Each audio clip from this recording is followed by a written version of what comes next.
नमस्कार दोस्तों, APS online class में एक बार आपका फिर से स्वागत है। हम 12th केमिस्ट्री पढ़ रहे हैं जिसमें हम केमिकल काइनेटिक्स नामक चैप्टर का अध्ययन कर रहे हैं और इसमें आज के वीडियो में हम पढ़ने वाले हैं वेग स्थिरांक। कौन सा टॉपिक पढ़ने वाले हैं? वेग स्थिरांक। तो वेग स्थिरांक के बारे में हमको जानना है, ठीक है। तो देखिए, मैं एक सामान्य अभिक्रिया की कल्पना करता हूं। एक अभिक्रिया हो रही है ए प्लस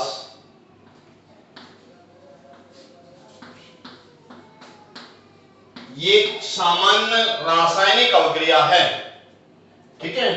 अब इसमें 11th में हमने एक नियम पढ़ा था, द्रव अनुपाती क्रिया नियम। तो देखिए, द्रव अनुपाती क्रिया नियम क्या कहता है कि जो अभिक्रिया का वेग है वो अभिकारकों की सांद्रता घातों के समानुपाती होता है। अभिक्रिया वेग अभिकारकों की सांद्रता घातों के समानुपाती होता है। तो देखो, अभिक्रिया वेग बराबर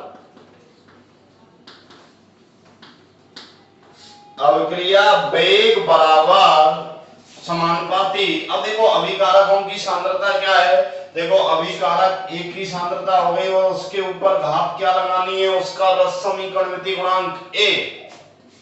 ऐसे ही बी की सांद्रता और उसका रस समीकरण गुणांक हो गया बी, ठीक है। तो ये हमने द्रव अनुपाती क्रिया नियम के अनुसार देख लिया कि अभिक्रिया वेग समानुपाती है ए की घात ए और बी की घात बी के।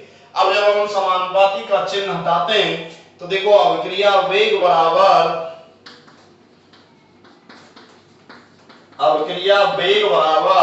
अब इस समानुपाती के चिन्ह को हटाएंगे और एक स्थिरांक वैल्यू लाएंगे के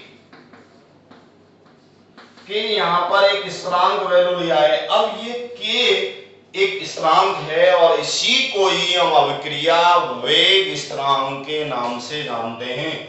जहां के क्या है? जहां के बराबर अभिक्रिया वेग स्थिरांक और इसका ही दूसरा नाम है विशिष्ट अभिक्रिया वेग।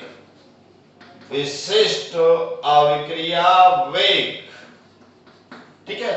तो के क्या है? यहाँ के है यहाँ एक स्थिरांक जिसको ही हमने अभिक्रिया वेग स्थिरांक कहा है या इसको विशिष्ट अभिक्रिया वेग कहा है। अगर इसको हम परिभाषित करना चाहें इस के को, तो देखो, अगर मैं यहाँ जो समस्त अभिकारक हैं उनकी सांद्रता यदि इकाई ले लेता हूं, जैसे हम माना कि ए की सांद्रता और बी की सांद्रता, दोनों की सांद्रता क्या है? एक है, यानी कि इकाई है, 1 मोल पर लीटर है। तो देखिए, यहां पर क्या हो जाएगा? अभिक्रिया वेग बराबर के इंटू, अब ये सब इकाई हो गया भाई, एक के ऊपर घात ए रखेंगे तो 1 हो जाएगा, मतलब ये पूरा हिस्सा इधर वाला 1 हो गया।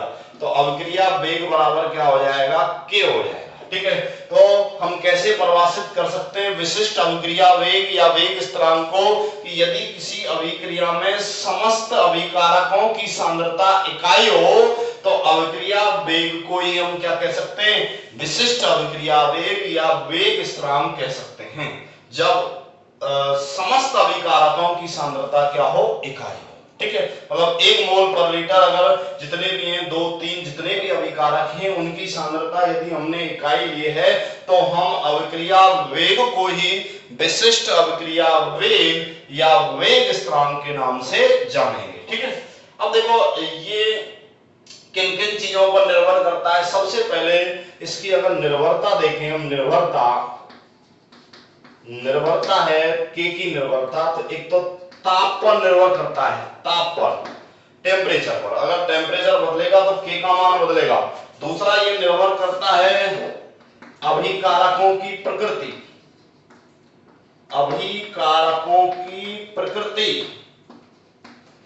लेकिन ये अभिकारकों की सांद्रता पर निर्भर नहीं करता। ठीक है, किन किन चीजों पर निर्भर करेगा? ताप पर निर्भर करेगा, यानी कि ताप अगर बदल दोगे अभिक्रिया का तो K का मान बदल जाएगा। और एक अभिकारकों की प्रकृति पर निर्भर करता है, अलग अलग अभिकारकों के लिए, यानी कि अलग अलग अभिक्रियाओं में ये अलग अलग होता है। ठीक है, ये इसकी निर्भरता हो गई। ठीक है, तो समझ गए हम वेग स्थिरांक क्या होता है कि यदि किसी रासायनिक अभिक्रिया में समस्त अभिकारकों की सांद्रता यदि इकाई हो तो अभिक्रिया वेग को ही हम वेग स्थिरांक कहते हैं या विशिष्ट अभिक्रिया वेग कहते हैं। अब इसके जो क्वेश्चन आता है यहां से, इसकी इकाई यानी कि वेग स्थिरांक की इकाई ज्ञात करना। क्या ज्ञात करना? इकाई।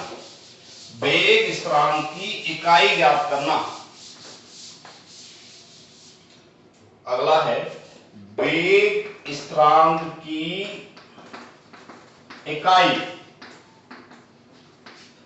अब देखिए वेग स्थिरांक की इकाई की अगर हम बात करें तो देखो अभी इसी अभिक्रिया में हमने क्या देखा था? वेग बराबर के ए की घात ए और बी की घात बी। ठीक है, ये था। अब जैसे k का अगर हम यहां से मान निकालें तो k बराबर हो जाएगा वेग बटे a की घात a और b की घात b। ठीक है, मतलब इसका इधर जाके भाग लग जाएगा। तो k बराबर, अब देखो वेग की इकाई होती है मोल प्रति लीटर। क्या होती है? मोल प्रति लीटर। मोल प्रति लीटर या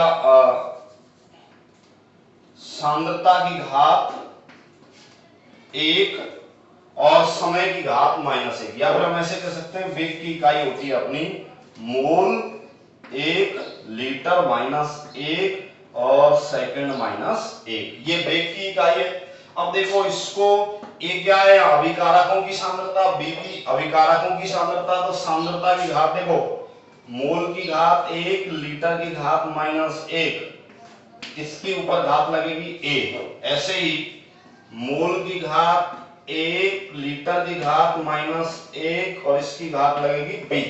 क्योंकि देखो यहाँ a क्या है? ये भी सांद्रता है, b क्या है? ये भी सांद्रता है। आगे देखो k की इकाई अगर हम देखें, मोल 1 लीटर -1, इस तरह से इसको ब्रैकेट में बंद कर सकते हैं, सेकंड -1। उसके बाद अगर बात करें हम तो देखिए ये हो जाएगा मोल की घात 1 लीटर की घात -1 और ये जुड़ जाएगा, और जुड़ के ये क्या हो जाएगा? a + b। क्यों हो जाएगा? क्योंकि देखो जब आधार समान है तो घातें जुड़ जाती हैं, तो a + b। और यहां पर हम a + b को लिख रहे हैं n। जो आगे हम पढ़ेंगे n होती है अभिक्रिया की कोटि। n क्या होती है? अभिक्रिया की कोटि, जिसको हम आगे पढ़ने वाले हैं। तो हम सांद्रता घातों का योग n मान रहे हैं और n को हम आगे पढ़ेंगे अभिक्रिया की कोटि। तो देखिए इसमें क्या हो जाएगा? k बराबर मोल की घात 1 लीटर की घात -1 और सेकंड। ठीक है, ये हो गया। और नीचे हो गई मोल की घात 1 लीटर की घात -1 और इसकी होल घात n। अब हम ऊपर ले जाएंगे इसको, क्योंकि a + b हमने क्या मान लिया? n मान लिया। अब देखो ऊपर जब ले जाएंगे तो मोल की घात 1 लीटर की घात -1 और इस पर हो जाएगा 1 - n, क्योंकि ये ऊपर जाके क्या हो जाएगा? n माइनस का हो जाएगा और सेकंड इनवर्स। ठीक है, तो इस फॉर्मूले से हम क्या निकाल सकते हैं? k की इकाई निकाल सकते हैं। लास्ट फॉर्मूला हमको याद रखना है, k की इकाई, यानी कि इकाई का मतलब है मात्रक। k का मात्रक निकालने के लिए हमको क्या फॉर्मूला याद रखना है कि मोल की घात 1 लीटर की घात -1 और इसकी होल घात 1 - n।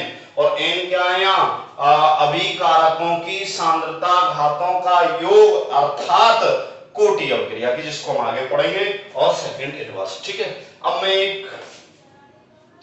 एक अभिक्रिया के लिए मैं k की इकाई ज्ञात करना चाह रहा हूं।